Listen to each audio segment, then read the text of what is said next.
Halo semuanya, jadi pada video kali ini saya akan menjelaskan terkait dengan dampak pendudukan Jepang di Indonesia. Sebelum itu, saya akan memperkenalkan diri. Perkenalkan, nama saya Teresa Concepta Gioia Ganggur, biasa disapa Joya. Saya dari kelas 11I.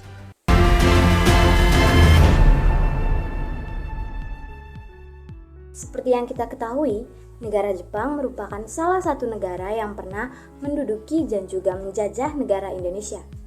Pendudukan Jepang di Indonesia adalah salah satu periode penting dalam sejarah bangsa Indonesia. Pada masa ini, rakyat Indonesia mengalami berbagai macam dampak, baik dampak positif maupun dampak negatif. Nah, dampak-dampak yang muncul diakibatkan adanya kebijakan-kebijakan yang diterapkan oleh pemerintah militer Jepang. Dampak positif pendudukan Jepang di Indonesia. Yang pertama, diperbolehkannya bahasa Indonesia selama menjajah Indonesia. Jepang melarang penggunaan bahasa Belanda atau segala hal yang berbau Belanda. Alasannya, Jepang berdalih ingin menghapus imperialisme Belanda di Indonesia. Dengan kebijakan itu, Indonesia cukup diuntungkan karena bahasa Indonesia diperbolehkan digunakan dalam kehidupan sehari-hari. Dengan demikian, bahasa Indonesia resmi menjadi bahasa nasional yang digunakan di setiap daerah. Yang kedua, diterapkannya jenjang sekolah pendudukan Jepang untuk memberi dampak positif bagi Indonesia di bidang pendidikan. Di sini, Jepang menghapus sistem pendidikan berdasarkan kelas sosial yang sebelumnya diterapkan oleh Belanda. Kemudian, Jepang menerapkan sistem sekolah dengan 12 tingkat yang setara untuk semua lapisan masyarakat. Yang dimana jenjang sekolah bentukan Jepang itu terdiri dari sekolah dasar 6 tahun, sekolah menengah pertama 3 tahun, dan sekolah menengah atas 3 tahun. Selain itu, latihan kemiliteran merupakan dampak positif yang dirasakan Indonesia dari pendudukan Jepang, di mana Jepang memberlakukan pendidikan dengan memberikan latihan kemiliteran bagi masyarakat Indonesia. Jepang memberikan latihan kemiliteran tersebut untuk membentuk organisasi-organisasi militer dan juga semi-militer. Semua itu dilakukan Jepang dengan harapan mendapatkan tambahan pasukan sewaktu-waktu menghadapi serbuan sekutu. Meski begitu, latihan kemiliteran tersebut cukup menguntungkan Indonesia karena dapat menjadi bekal dikala menghadapi serangan tentara sekutu pada masa agresi militer atau perang pasca kemerdekaan.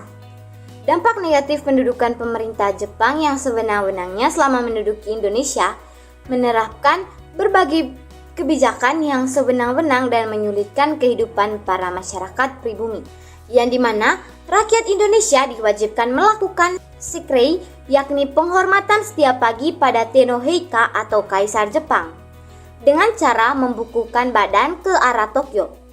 Pergerakan politik masyarakat Indonesia dibatasi dan juga rakyat Indonesia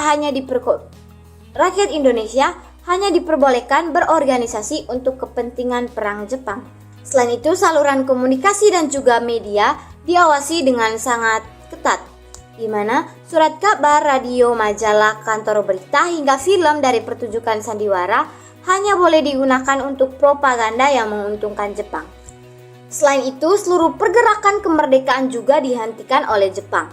Bahkan, jika propaganda Jepang tidak berhasil, mereka tidak segan-segan menggunakan kekerasan terhadap rakyat Indonesia. Diberlakukannya romusa atau kerja paksa merupakan salah satu bentuk kekejaman yang paling merugikan rakyat Indonesia. Rakyat Indonesia diperas tenaganya untuk membangun pangkalan militer, benteng pertahanan, jalan kereta api, dan kepentingan perang lainnya. Mereka bekerja tanpa diberikan upah.